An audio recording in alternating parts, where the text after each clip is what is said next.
So I would love if you're able to walk us through what some of those options are, whether it's a trade, a release, or even maybe the possibility that Trey is still on the roster week 1 for the 49ers. I think that's the most likely option. As I said, we're very happy with Trey. That's probably the most likely option, is that he's here. If we could find a landing spot for Trey that is a really good one for him and, works for our organization, that's not something we turn a blind eye to. But that's not where our focus is right now. John Lynch, GM of the 49ers, a day after Kyle Shanahan was on that same radio station, KNBR, the 49ers flagship, talking about what happened with Trey Lance on Wednesday. He found out he's number 3 on the depth chart. His reaction suggested that Shanahan's best play was to give him the rest of the day off. Shanahan made it sound like they're going to do whatever Trey Lance wants them to do. Lynch added a little something on there like, what did he say? If it works for us. So we're going to play a little game of what they said versus what they meant. When John Lynch says the most likely option is that Trey Lance is here, what do you think that actually meant, Miles? I'll give you the first crack at it. I think he's playing the same game he did with Jimmy Garoppolo, and we saw how that kind of ended up, right? They were very consistent in saying that we're not just going to give Jimmy Garoppolo away, and they didn't. And it turns out they were right not to, as we look at everything that happened in the 2022 season for the San Francisco 49ers. Now, of course, Brock Purdy ends up coming in and being that dude for them that gets them to the NFC Championship game. But Jimmy Garoppolo started most of the game. So it behooved the 49ers to keep Jimmy Garoppolo around when they didn't get what they thought was commensurate value for Jimmy Garoppolo's services. So I think they're probably going to do the same thing with Trey Lance. Look, we know that the 49ers go through quarterbacks like some teams go through socks. I mean, it just kind of happens this way where guys get hurt, other guys have to come in and play. So it makes sense to have a guy who is familiar with the playbook and can stay around just so that in an emergency, he can be there and he can play. I mean,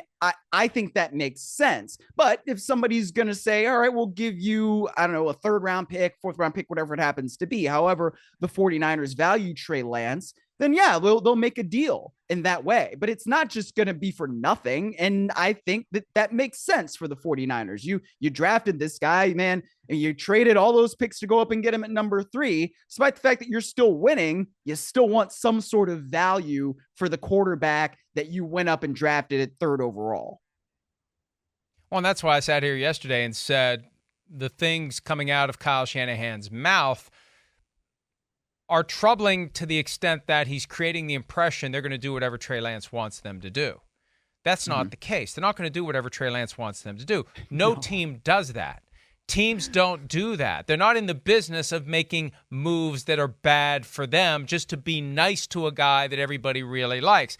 I think Kyle Shanahan was tempted to sound charitable and flexible because he's got a problem now with Trey Lance, who's pissed off. And I think what they need Trey Lance to do is to come to the conclusion on his own that at this stage of the calendar, he's better off staying where he is as QB3 than going somewhere else and being QB3 and uprooting your life. And you don't know the coaches, and you don't know the players, and you don't know the playbook.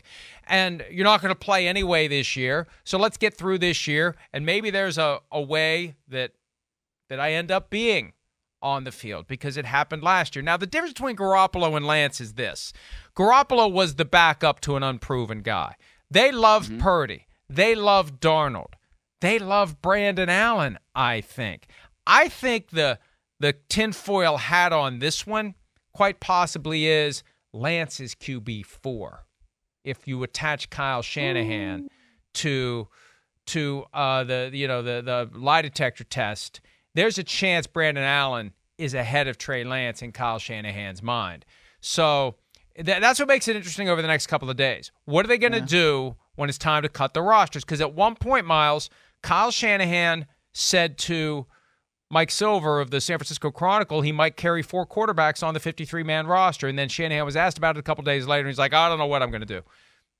If they don't find a trade partner, what are they going to do? They're going to cut Brandon Allen. Now, Brandon Allen can't be claimed on waivers. He's a vested veteran, so they could work out a deal with him where he just goes and sits in a corner and waits for a chance to come back. But if they would waive Trey Lance, somebody else could grab him, and his salary this year is $950,000, which is nothing. Well, look, it's nothing. Yeah, well, for a quarterback, it's nothing. Right. Look, Brandon Allen is somebody that the Cincinnati Bengals have had for years. And look, we don't really know what the hell's going on with Joe Burrow and his calf. So that's got to be in the back of your mind. If you really like Brandon Allen, then, if Cincinnati is like, oh, we kind of like this guy more than our current backup options, and Joe Burrow might not be ready for the season. I don't know. Again, Zach Taylor has not said anything aside from several weeks and, oh, he looks as good as he's ever looked. So whatever that means, but I think that that's a factor there. I mean, look, the whole Trey Lance thing is so interesting to me. I mean, I think the 49ers, they got the draft evaluation probably wrong on Trey Lance. However, we don't know what Trey Lance would have ended up as had he started the entire 2022 season for the 49ers. Maybe he would have developed, maybe he wouldn't have, but it's just the circumstances now dictate that, man, we've got Brock Purdy. We saw what he could do last year. We believe in him. We've got a backup that has a lot of starting experience, and we believe that he can come in and he's not going to lose a game for us. That's why when you brought up Trey Lance and the Eagles earlier, he doesn't have enough playing experience for me to feel comfortable with him as a backup to Jalen Hurts, where he's coming in and playing in an emergency. I don't think that makes much sense. He's got to be in a place where he can legitimately develop. And part of the problem is, and this is one of the things that the Colts are doing with Anthony Richardson, right? They're playing him and they can play him, but the Colts aren't in the win now situation. Trey Lance needs to play somewhere. I don't know where that would be. And that's just kind of the problem with where he is in his development. I mean, it's an unfortunate situation, but San Francisco's got Super Bowl aspirations, and they can't really be concerned with the feelings of what Trey Lance has at a certain point if that's going to cost you winning football games. Well, right. That's why Kyle Shanahan shouldn't have created the impression they're going to do whatever Trey Lance wants, because they're not. You're right. They'll do what Trey Lance wants if it coincides with what they want. And that's what every team does. That's one of the cruel realities of football. They hold your contractual rights. They're not going to do you any favors. They're not going to do something for you because they like you, especially if you've never done anything for them on the football field. And if you are the personification of one of the biggest mistakes that anyone has ever made as it relates to the draft, people give me a hard time. Oh, you don't criticize the 49ers enough for what they did. Well, it's kind of obvious. I mean, if a guy falls in a white linen suit into a mud puddle, when he gets out of the puddle covered in mud, do you really need to point to it and say, that guy's got mud all over him? Everybody knows they screwed this up. They got desperate. Yes. They did something rash. They did something impulsive, and they did something short-sighted without understanding how the dynamics work. You go out and you trade up. You put all your eggs in a basket that you go put on the shelf for a year. You don't do that in today's NFL. You play him, and if you're not going to play him, don't move up to get him. Stay at 12 and see how the board plays out. The guy comes through the door with less pressure on him. There's been so much pressure on Trey Lance. I feel bad for him. I want him to have a fresh start. He deserves a fresh start. He's never had a chance to thrive. He's had everything lined up against him from the moment they traded up and decided to pivot from Mac Jones to Trey Lance. I mean, yes, but here's the other part of why it's you don't criticize 49ers for this, because you don't get awards or trophies for drafting well. You get trophies for winning the damn Super Bowl. And look, the 49ers have been closer to winning the Super Bowl than most teams over the last 4 years. Now, have they done it? No, of course. But when you're in back-to-back NFC championship games, I know. But when you're in back-to-back NFC championship games, and frankly, they did have a quarterback last year when they went into that game. It just so happened that he got hurt. And so we will never know what happens if Brock Purdy does not suffer the elbow injury early on in that game. We just won't. But that's why it's hard for me to be like, oh my gosh, the 49ers are awful. No, the bleep, they're not. They were in the NFC championship game in each of the last 2 years. What are we doing here? Are we trying to hand out trophies for drafts? I know, or but are it's we still one of the worst, but it's still... But I Miles, know I don't care bad. that they're good. It makes it more glaring. What do you mean you don't care that it's good? Hang on a second. What the hell are you talking about? You don't care that they're good? Well, you interrupted me. Can you let me finish? May I finish? No, because you didn't let me finish. Now you can go. That's all right. I apologized. All right. I don't care that they're good as it relates to the question of whether or not they blew the pick. If anything, the fact that they're good makes the mistake worse. Why are you doing that? Why are you acting like some slappy team that just has to make some big move? Hey, we don't know what to do to get better. Let's go trade from 12 to 3, even though we don't know who we're going to take when we get up there because we stink and we want to be good. They're already good. They got desperate. They freaked out. I still believe Kyle Shanahan saw Patrick Mahomes, the quarterback. He refused to scout because he thought he was signing Kirk Cousins in 2018, so he didn't even look at Patrick Mahomes in 2017. He saw him against Tom Brady, the guy that they said no thank you to when he said, I'd like to come play for my hometown team and really complete this storybook career of mine by winning a Super Bowl for you. They told him politely, get off our stoop. No thank you. We're going to stick with Jimmy Garoppolo. We're going to stick with that MFer, as Tom Brady once said, although he still hasn't said it's Garoppolo. After he sees those two guys in the Super Bowl, he said, we got to do something. And they did it. And they didn't need to do it. They didn't need to give up 3 first-round picks. Imagine what they could have done with those extra first-round picks. We don't know what players they could have become. They could be even better now. They could be far better. They could have sat there at 12 and gotten Trey Lance and kept the 2 first-round picks and a third-round pick. So But then they may not have drafted Brock Purdy. I mean, all these circumstances add up to what, we're all a product of everything that's ever happened to us, right? So if the 49ers don't do that, then would they have gotten Brock Purdy? I don't know. Would Jimmy Garoppolo still be there? I don't know. We don't know. We will never know. So, I mean, I understand the draft failure part. But again, this game is about wins and losses.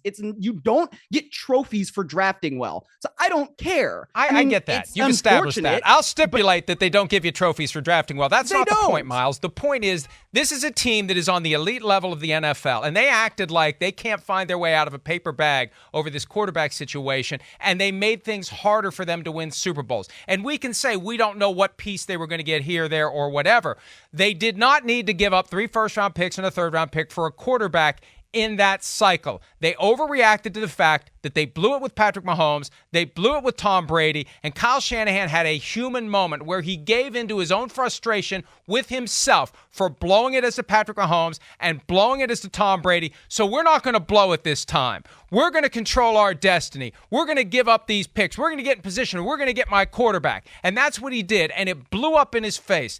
And the biggest saving grace is 1 year later, when they closed their eyes and threw a dart with the last pick in the draft, they got their long-term quarterback. That's what saves them from a lot of the criticism. They got Brock Purdy with the last pick in the draft. Without that, they're going to get it a lot worse, but they still deserve it because they squandered in the process the ability to control the rights for 4 years or 5 years, if you pick up the option, of 2 guys who could be contributing to that team right now, and a third rounder who could be contributing to that team right now. And we don't know who, and we don't know how, but when you look at the team they've built, chances are those guys would be contributors to this team, making it even better than it currently is. And they don't have those guys because they freaked out and they traded up, and someone convinced Kyle Shanahan to move from Mac Jones to Trey Lance because they traded up.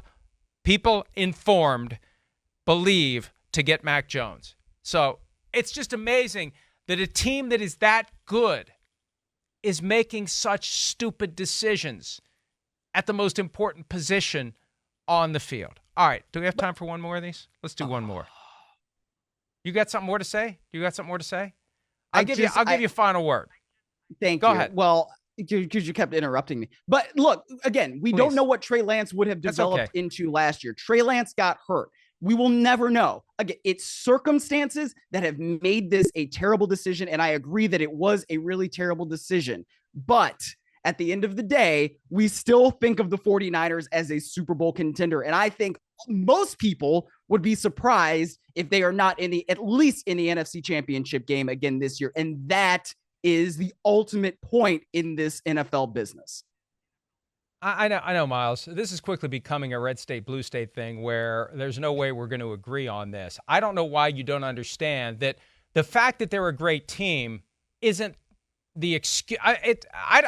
Again, it doesn't matter to me that they're a great team. They would be even greater if they hadn't messed up this Trey Lance move. They would be even greater if they hadn't done that. The fact that they don't know are that. so good We just don't makes know it that. more. Oh, but come on. But Miles, everything that has made them a great team, right? It's all come from they do a great job drafting and developing talent.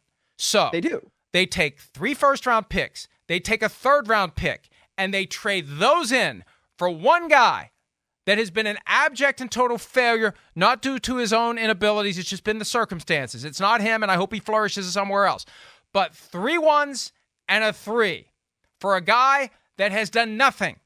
Those picks, if devoted elsewhere, would make the 49ers, I think we can assume, better than whatever they are right now. They can't be worse than they are right now. But that also They're gonna be changes only the better than composition they of are the right now. quarterback room, and then they aren't able to go out and get somebody like Hargrave, and that's what they do with their defensive line, and they continue to make that better. So I mean, that's where I understand what it that's is too you're many. saying. That's too many moves.